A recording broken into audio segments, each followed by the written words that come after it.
ایمان ایسی دولت ہے جو چھپے نہیں چھپتا، چھپے نہیں چھپتا، وہ نظر آتا ہے، جہاں نظر آتا ہے وہاں روشنیاں پھیل جاتی۔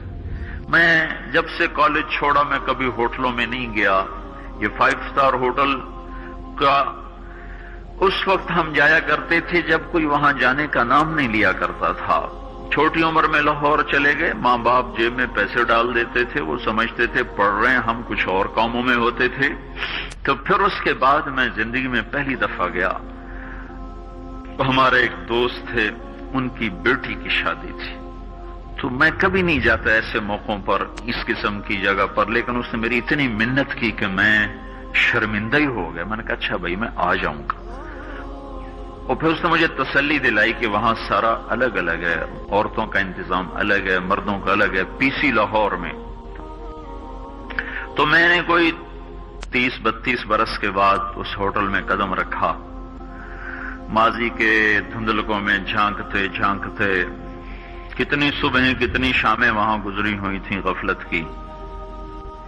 تو میں جب وہاں سے نکلنے لگا کھانے کے بعد، تو عورتیں نکل رہی تھیں، اکثر بے پرد تھیں، تو وہاں گیلری میں مجھے کسی نے روک لیا، مجھ سے بات کرنے لگ گیا، میں کھڑا ہو گیا، دائیں بائیں کچھ اور عورتیں کھڑی تھیں، اتنے میں سب کی نظر پیچھے لگی، عورتوں کی بھی مردوں کی بھی۔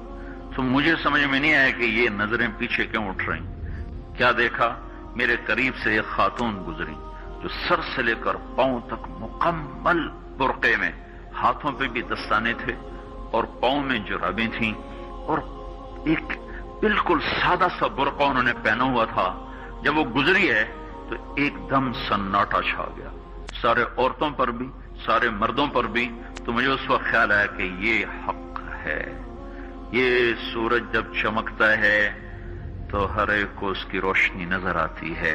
وہ عورت اتنے اعتماد سے گزری، ورنہ ایسے ماحول میں تو جنہوں نے پردے کیے ہوتے ہیں وہ پردے اتار دیتے، سر سے دوپٹے اتار دیتے، وہ اس میں اس طرح گزری، اوہو، سب کی نظریں شرم و حیا سے جھک گئیں۔ وہ عورتیں جن کے دوپٹے کہیں جا رہے تھے ان کی بھی نظریں شرم و حیا کی وجہ سے جھک گئیں۔ یہ مسلمان عورت کی پہچان ہے، یہ فاطمہ کی بیٹی ہے، یہ خدیجہ کی بیٹی ہے۔